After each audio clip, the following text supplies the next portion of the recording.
We already know that when we have a negative and a positive charge, they're going to both feel a force of attraction towards one another, and we call that force the electric force or the electrostatic force. We know that Newton's third law says that when two things pull on one another, they pull on one another with the same size force. So they feel the same size electric force towards one another. We already came up with an equation which tells us how big that electric force is. It's based on the net charge on one object multiplied by the net charge on the other object, divided by the distance the middle of those two charges are from one another squared, times a universal constant we call Coulomb's constant. Well, I want to think about the interaction between this negative charge and this positive charge a little bit more to introduce a new concept related to charges and electric forces. So let's say we take a negative charge and we just have a negative charge just out in space, and all these little dots around it are places that we could place this positive charge. For instance, if we place that positive charge at that fourth position right there, it's going to feel an attractive force to the negative charge, and we know the negative charge will feel an attractive force to it. But right now, I just want to focus on the force that that positive charge would feel. If instead of putting it at number 4, we place it at number 12, at a farther distance away, right, as the separation distance increases at R value, the electrostatic force has to get smaller, and so we'd have a smaller electric attraction towards the negative charge. Or let's say we put that positive charge at position 15, it's now closer than the original distance. R is decreasing, so the electrostatic force has to increase, right? And so when we place this positive charge at different positions around the negative charge, we get different size forces that it feels. We could do this anywhere two-dimensionally around this negative charge. If I did this for each of the dots around this negative charge, it would look like this. You'd see that at equal distances, so this is a circle that's an equal distance away from here, we have equal size forces, and the closer you get, the larger that force is, and the smaller away you get, the smaller that force is. So what we're looking at here is kind of like a map. It tells us how big the electric force would be on that small little positive charge, what direction that positive charge would feel a force, and how big it would be. In physics, we call this a field, a representation of how big, let's say in this case, a force would be around this negative charge, what direction the positive charge would feel a force, and how big it was. So this represents the force field, or the electric force field, produced by this negative charge. All these forces aren't existing on something yet, only if we place a little positive test charge at that location. Well, let's think about how would this force field, or this map of how big the forces would be, change if we change something about the positive charge. If we made that positive charge more positively charged, how would this force field change? Right? If we increase, let's say if we doubled the amount of charge on the positive charge and left the amount of charge in the negative charge the same, we would expect that the force at every location would get twice as big. And so this force field, or this map of how big the force would be on a positive charge, is only true for a specific amount of positive charge. So let's look into this a little bit deeper. So again, we're going to look at a negative charge in the middle, and we're going to imagine there's a concentric circle around there at a common distance, some radius r. And if we place a little test charge there, let's just say we've got a large amount of negative charge in the middle and a smaller amount of positive charge. And based on the distance, let's just say they're both attracting one another with a 20 Newton size force. If we place a different amount of charge at that same distance, let's say we have a 2 Coulomb charge rather than a 1 Coulomb charge, or a 3 Coulomb charge, or a 4 Coulomb charge, at that same distance, let's think about how much bigger each electric force would be attracting each positive charge towards that negative charge. Well, we can just use Coulomb's law here. The separation distance between the charges stays the same. The amount of charge on the negative charge, negative 10 Coulomb, stays the same. So the only thing that's changing in this equation is Q2, the amount of net charge on the positive charge. And if we have 2 Coulombs, that's double the original charge. So therefore, doing a little proportional reasoning, we would expect it would feel double the amount of electric force.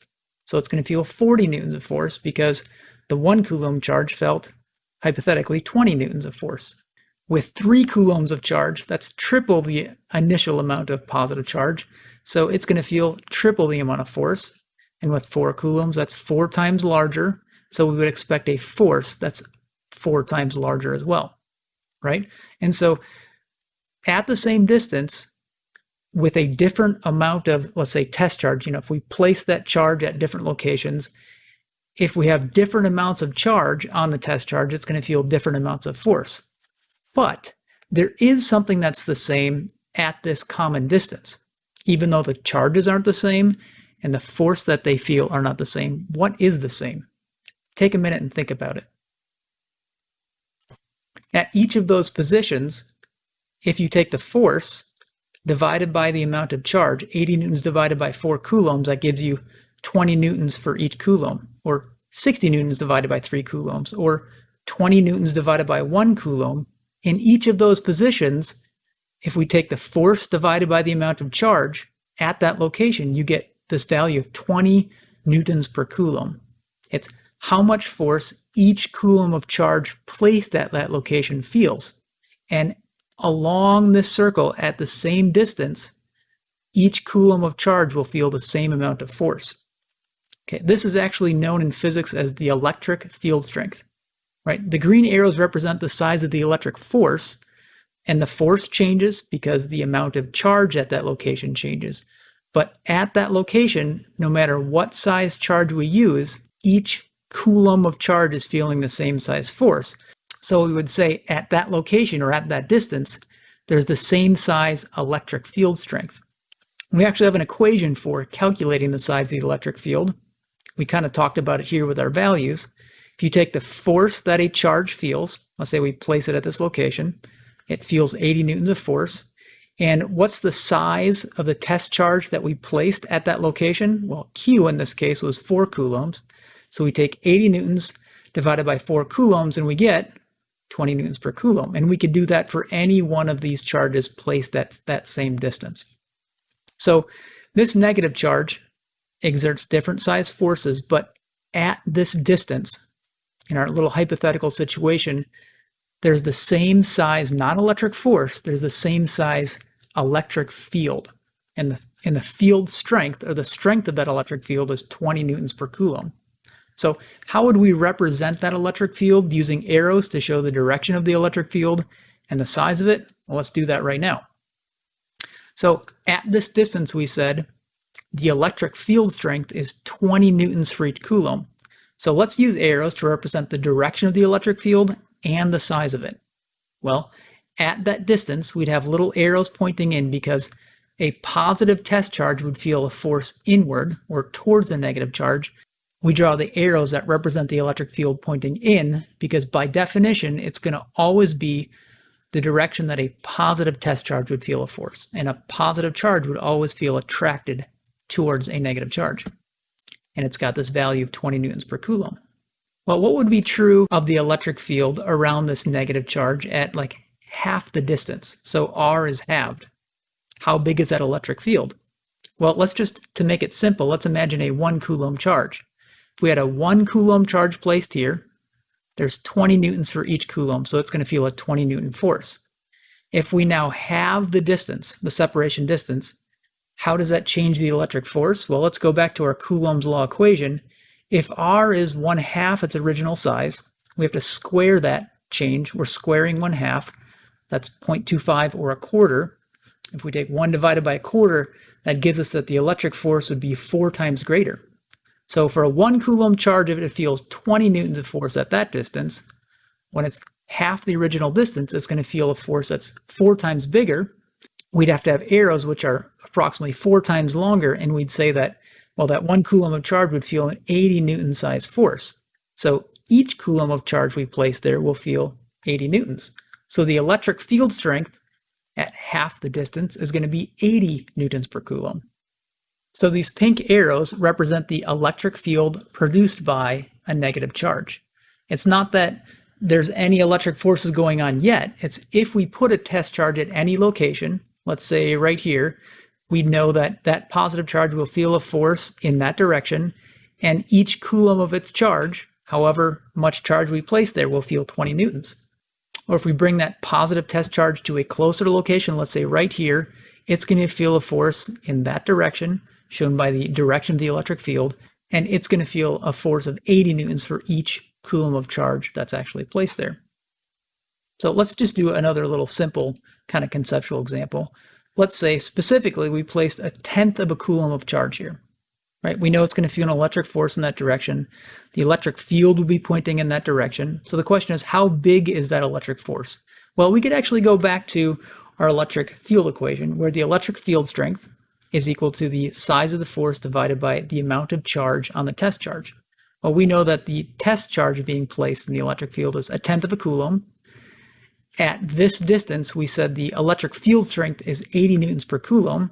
So we could just use this equation to solve for the electric force, right? So if we solve this for the electric force, we multiply each side by Q, and we get that the size of the electric force is equal to the amount of charge we place in the electric field multiplied by the electric field strength. So we have 1/10 of a coulomb multiplied by our electric field strength of 80 newtons per coulomb. Coulombs cancel, and we end up getting that we would expect it to feel a force of 8 newtons. Now, you might be thinking this idea of field strength. We've never talked about electric field strength before, but we've talked about the field strength of something. Think about what that is. Yeah, the gravitational field strength. We spent a lot of time talking about in our first unit on forces about the fact that the Earth has a gravitational field strength. We experimentally determined that to be about 10 newtons for each kilogram, or 9.8 newtons for each kilogram precisely. And we said that at the surface of the Earth, every unit of mass feels 10 newtons of force. Right? It's not that every mass feels the same force. It's not that it feels 10 newtons. Each unit of mass, or for each kilogram of mass, it feels 10 newtons. So we distinguish the idea between a gravitational force, the size of the attractive force that a mass feels towards the Earth, and the gravitational field strength. This gravitational field strength was constant, anywhere around the surface of the Earth. Let's see if we can make a graphical representation of the Earth's gravitational field, kind of similar to an electric field like we talked about. So the gravitational field direction would not be the direction that a positive charge feels a force. It'd be the direction that a positive test mass would feel a force, a gravitational force. And the gravitational field strength, we already said, is how much force each unit of mass feels. So it's the size of the gravitational force for each unit of mass measured in kilograms. So if we wanted to show arrows which represented the Earth's gravitational field, any mass would feel attracted towards the Earth, so the gravitational field arrows would be pointing towards the Earth. Well, what happens when you get farther away from the Earth? If a mass increases in distance between the center of the Earth and the center of the mass, it's going to feel a smaller gravitational force, so therefore it's going to be in a weaker gravitational field. The gravitational field strength of the Earth is 10 newtons per kilogram by the surface, and if we double how far away a mass is, because the universal law of gravitation is proportional to 1 over r squared, 1 over the distance squared between the masses, that means the gravitational force, and therefore the gravitational field strength, would be 1/4 of the original size. So if we're like 2 Earth radii away for a mass, instead of being a gravitational field strength of 10 newtons per kilogram, it would be a gravitational field strength of 2.5 newtons per kilogram, and it would get weaker as we go out. We're already familiar with talking about gravitational field strengths. We've just not represented the gravitational field with the vectors or arrows, but we will be doing that for electric fields. So before we're done, I want to spend a little bit of time talking about what does the electric field look like around not just negative charges, but let's say positive charges or multiple positive charges. Let's say we had 2 positive charges, and we had a couple different locations in space around these 2 positive charges, and we wanted to know at those locations, what's the direction of the electric field? Each positive charge would apply a repulsive electric force at let's say a positive charge placed at the location. And so there's going to be a net electric force at each location if we place a positive charge there. And so really what we want to find out is the direction of the net electric field around those 2 charges. So before we can talk about what the net electric field looks like around these 2 positive charges, we need to talk about how do we add arrows together in a 2-dimensional space, or vectors. So we have 3 different ways of doing this, and we've done some of this stuff mathematically, at least the component method. So if we have a vector or arrow that represents a force, an electric field, let's say up and to the right, and another one that's both up and to the right, if we wanted to add, let's say, arrow A or vector A and arrow B or vector B, we could basically split up each into its components. So we could find the x component of A and the y component of A, the x component or piece of B and the y component. If we added the x components together, A plus B, and made like a longer x component, and we added the y components together like this, the hypotenuse would end up being the sum, the vector sum of both vector A and vector B, or arrow A and arrow B. Another way we can do this is if we wanted to add arrow A and arrow B, we could draw arrow A coming from some point, and we could draw arrow B coming from the same point. And this is called the parallelogram method because you basically use these as two sides of a parallelogram. So we make a dotted line here that's parallel with B, starting from A, and then we make another dotted line off the end of B that's parallel with A. And if we draw the diagonal of the parallelogram, that turns out to be the sum of both A and B. So this is not a way to do it quantitatively, but it's a way to kind of qualitatively think about the relative direction of the sum of these two vectors. Or if these are forces, the sum of the forces. Or if they're electric fields, the net electric field. The other way we could do this, and this comes into play when we have more than two vectors, or more than two arrows. Let's say we have A plus B. We could either start with A, and then at the tip of arrow A, we could start with the tail of B and then draw in B. So we get A plus B. If we start from the beginning and we draw a straight line all the way to wherever the last vector is, that also shows the sum, right? It's kind of like the parallelogram method. But where this is really helpful is if we have more than three vectors we're adding. So let's just say we have a different vector A. We've got this vector A plus this vector B plus kind of another vector or arrow off down and to the right. So if we kind of draw each of those things tip to tail like that, A plus B plus C, the sum of all of those vectors would be, again, we go from the start of the first, we draw a line all the way to the end of the third one, and that would represent the size and direction of the sum of all of those vectors. Now that we know how to add vectors together, we can add the electric fields to figure out what the net electric field is produced by these two positive charges at the different locations in this two-dimensional space around them. At position A, if we just had this one positive charge, Q1, and we placed a little positive charge there, that positive chest charge would feel a force away to the left. It'd be repelled by Q1. And this could represent the electric field, right? How much force it feels per unit charge. But there's another charge here that's also repelling another positive test charge that's placed here. And it's farther away, so at this location, it's going to push with less force per unit charge. And so the electric field would, let's say, be pointed to the left, and it'd be represented with a smaller arrow. Well, if we have these two arrows together, the sum of them can just be this, right? This is kind of like our tip to tail method. We've got the first vector plus the second vector.